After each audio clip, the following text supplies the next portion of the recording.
Eto yung sunod, mga kababayan. Ano yung sunod, Kent? Eto ha. Mga kababayan, yung ating sunod na pag-uusapan ay patungkol dito sa mga Duterte na halos, ayan yung tatay nga niya puro rin mura pinapakapalan pa, 'di ba? Buti sa ICC na. 'Di ba? Buti nga nasa ICC na mga kababayan yung tatay niya. So ngayon mga kababayan, eto yung sunod. Ang mga Duterte alam po natin na almost 33 years na po sila na nanilbihan, 'no, sa Davao City or pinamunuan nila ang Davao City. Mga kababayan, kalat po ngayon sa social media ang samut-saring reaksyon ng mga netizen na mga nakakaalam lalong-lalo na sa mga taga Davao at especially po sa mga may alam diyan sa Davao. Sa mga hindi po nakakaalam, lalong-lalo na sa mga taga Visayas at Luzon, 33 years na pong pinamunuan ng mga Duterte family or Duterte dynasty ang Davao City. Pero alam nyo ba mga kababayan, no? Sa mga hindi nakakaalam, ito po ang tsansa na para malaman ninyo. 33 years pong namuno ang mga Duterte sa Davao pero ni isang hospital at university wala po silang naitayo sa Davao City. Ha? Mga kababayan, ito po yung ating masasabi ngayon na ang Davao ay malinis, Davao ay walang kurap, malaki ang era. Pero mga kababayan, wala pong hospital ang Davao City, wala din pong university. May tanong ko lang, bakit ba wala? Ito ha mga kababayan, no? Ito. Saan na ba 'yun? Sa mga nagsasabi diyan mga kababayan na bakit gano'n? Ito po mga kababayan, may post po si Mr. Stoneheart, ayan. Ito po, post po 'yan mga kababayan ng isang taga Davao 1 hour ago. Ito, sa mga DDS diyan ha na nagbubulag-bulagan at mga DDS na magpapabudol sa mga Duterte. Ito dapat ang malalaman ninyo, 'di ba? Basahin ko ha. Kaya nga kahit nga mga bus na pinagmalaki ng mga DDS ngayon, ngayon lang nagkaroon sa Davao. Duterte daw yun galing. Nimals na yan. Pero teka lang, ilang taon nga ba mga Duterte sa Davao? Sa dinami-daming taon na yun, bakit hindi sila nagkaroon ng ganon kagandang bus? Oh, kasi mga kababayan, meron po kasing proyekto si PBBM dyan sa Davao na isang bus na just pareho sa hitsura ng bus ng Hong Kong, Singapore at Europe. Yung mga bus na ano mga kababayan, yung mababa, na pwede sumakay yung naka-wheelchair. Yung mga modern bus ngayon na kung saan ay pinunduhan po yan ng gobyerno ng Pilipinas at utang po yan sa Asian Bank, no, na nilagay sa Davao at Davao po ang magbabayad diyan. Na yung isa nga ginawa lab bus. Oo, Ma'am Jana Calunya, tama po. Ayan. So nakalagay dito sa dinami-daming taon, bakit hindi sila nagkaroon ng gano'n kagandang bus? Kung hindi ba naman implement ni PBBM 'yun, logic mga DDS, huwag katangahan ang pairalin. Niloloko lang kayo ng kapwa niyo DDS, maniwala naman kayo. Ganyan kasi kapag tanga at bangag. Tanga at bangag ang mga naniniwala kay Digong. So ito pa mga kababayan, isa pang post niya sa taas ka lang binasa, ito yung nasa gitna. Oo, madami sa Davao 7-Eleven at pabrika ng piatos. Ito pa mga kababayan, 33 years in Davao City ang mga Duterte. Pero walang Davao City Hospital at Davao City University na ipatayo ang mga Duterte kahit presidente na si Digong. Pero merong Shabu Laboratory at talamak na smuggling, merong pinagmalaking squatter area sa buong Pilipinas. Graduate, takbo NCR para humanap ng work kasi walang makikitang job sa Davao. 'Di ba? Kita niyo mga kababayan, kapag ka-graduate daw ka ngayon sa Davao, takbo ka agad ng NCR or Luzon. Bakit? Tapos dito ka, mag-apply ka ng trabaho, tapos magrenta ka ng apartment or di kaya kwarto lang, no, boarding house. Tapos sasahod ka ng meal, tapos kakaltasan ng SS Pag-ibig, PhilHealth, luho, tapos bayad tubig, kuryente, bahay, ang matira sa'yo 1,000 na lang. Siyempre may pangkain pa, eh, paano kung may anak ka nga? 'Di ba? Paano kung may pinaaral ka, paano kung may jowa ka pang ka-live-in, patay ka din ha. Kaya ngayon mga kababayan, ito yung reaksyon ni Mr. Stoneheart. 33 years na ang mga Duterte sa Davao City, pero walang Davao City Hospital at Davao City University na ipatayo ang mga Duterte kahit presidente na si Digong. So ngayon mga DDS na nanonood sa akin, may tanong ko lang, totoo ba 'yan? Meron bang Davao City Hospital ang Davao? Meron bang Davao City University na mismong patayo ng pamumuno ni Digong? Mga kababayan, 'yan ngayon ang tanong, meron nga ba? Kasi malalaman naman natin 'yan mga kababayan kung nagsisinungaling itong nag-post. At ako mismo 'no, nagsabi wala po talaga. Wala po talaga mga kababayan. 'Di ba? Ngayon tanungin ko kayo mga DDS, niloloko ba kayo o hindi? Paano niyo nasabing magaling ang tatay? Kaya maging presidente ang anak kasi magaling din ang anak 'pag naging presidente siya. Ang tanong ngayon, ah, bakit walang hospital ang Davao City? Bakit walang university? Bakit ang baha sa Davao? Sabi nga nila Ma'am, Priscilla, Shabu Laboratory nga daw ang pinatayo, Sir Kent, University of Mindanao, saan ba 'yan? Actually mga kababayan, ang University of Mindanao marami po siyang branches. Hindi, ang Marawi State University, tapos, University of Mindanao, marami siyang branches pero wala po siya sa Davao, 'no? Alam ko merong Osamis, merong Cagayan de Oro, ang, University of, ba ang tawag diyan mga kababayan, 'no? Tapos kami sa amin kasi mga kababayan sa Mindanao, ganito po 'yan, ikuwento ko sa inyo. Kapagka grumaduate ka ng high school, marami pong universities na nakaabang sa'yo ng mga scholarship program na kapagka halimbawa pasok ka sa top 5 or top 10 students sa bawat, paaralan, meron pong nakaabang sa'yo na pang-college, scholarship na mag-take ka lang ng exam 'pag pumasa ka, ay doon ka na mag-aaral 'no. Meron pong tinatawag 'yan katulad sa amin mga kababayan sa Marawi State University, ganyan po kasi sa Marawi diyan sa Mindanao.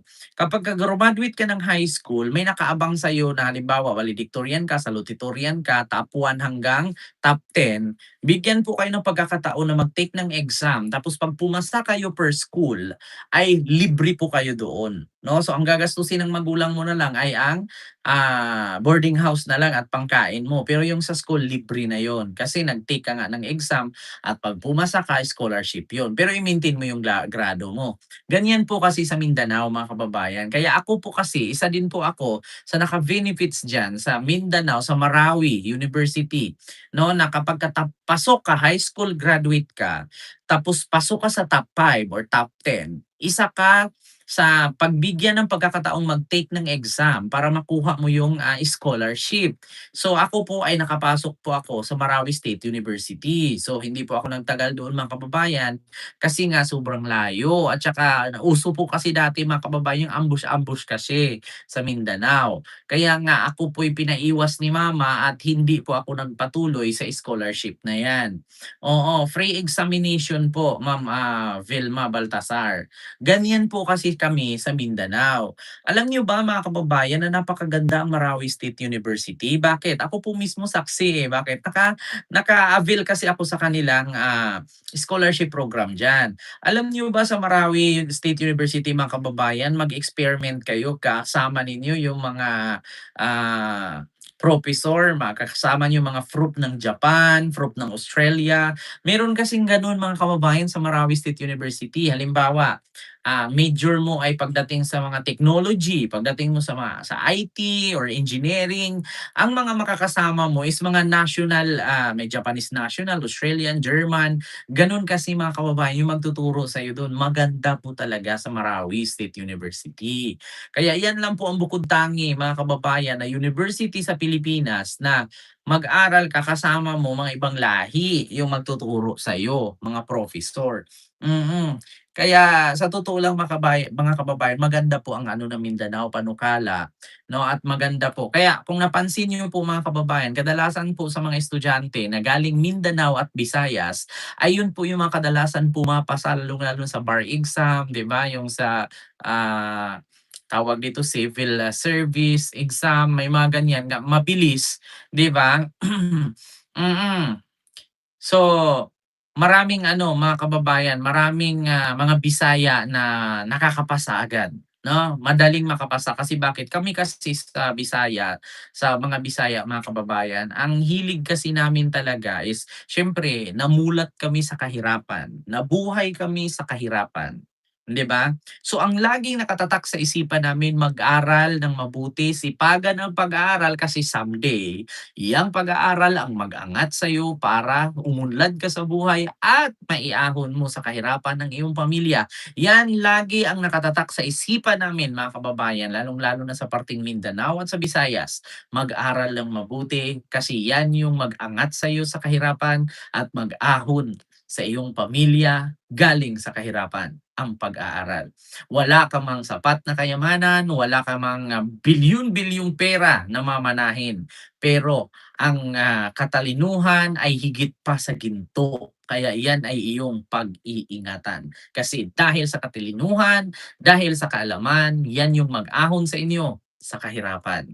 Yun po ang laging nakatatak sa aming isipan mga kababayan, 'no, na kahit napakalayo ng aming nilalakad, ilang kilometro mula sa bahay papunta sa elementary school, sa high school at sa college, 'no? Kahit sa amin mga kababayan college, naglalakad 'yan, basta makatipid lang. Kaya ganyan kami. Kaya nga kung, halimbawa na isasabak yung mga taga Mindanao pagdating sa, katalinuhan sa school, hindi po talaga mga kababayan matatalo ang mga taga Mindanao. Kaya more on talaga sa mga taga Mindanao or sa mga, rural areas mga kababayan ay talagang malakas po talaga pagdating sa patalinuhan at pautakan. Pero nagtataka po ako mga kababayan, bakit napakaraming DDS? 'Di ba? So yun po yun mga kababayan, ang katanungan ni Mr. Stoneheart, 3 years na pong namuno ang mga Duterte sa Davao City, bakit ni hospital, universities wala silang naitayo? Bakit ang baha na konting ulan lang, ang lalim agad ng tubig hindi nila naresolba, 30 years na nga sila diyan, 'di ba? Yun ngayon mga kababayan ang isa sa mga katanungan ng isang netizen na taga Davao.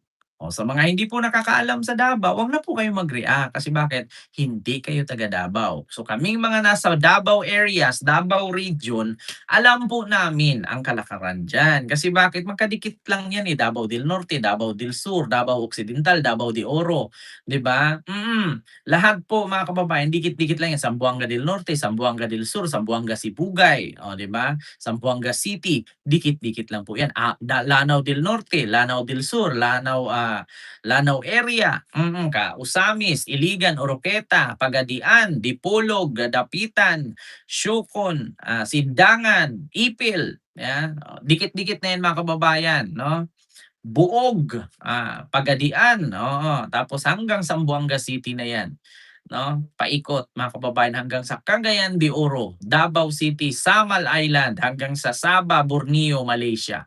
Dikit-dikit na 'yan 'no, mga kababayan. Hanggang sa Sulu, hanggang sa papunta ka na ng Palawan, papunta ka ng West Philippine Sea, hanggang sa makatawid ka na ng Malaysia, mapuntahan mo na Indonesia, Brunei, nandiyan na po mga kababayan. O, huwag ka ng tumawid papuntang Singapore kasi kabila na yung papuntang Thailand, Hong Kong, Japan, Oh, kahit tumawid ka ng ano, Guam at saka Hawaii, ayun sa ibang parte naman yun papuntang US na yun mga kababayan, 'di ba?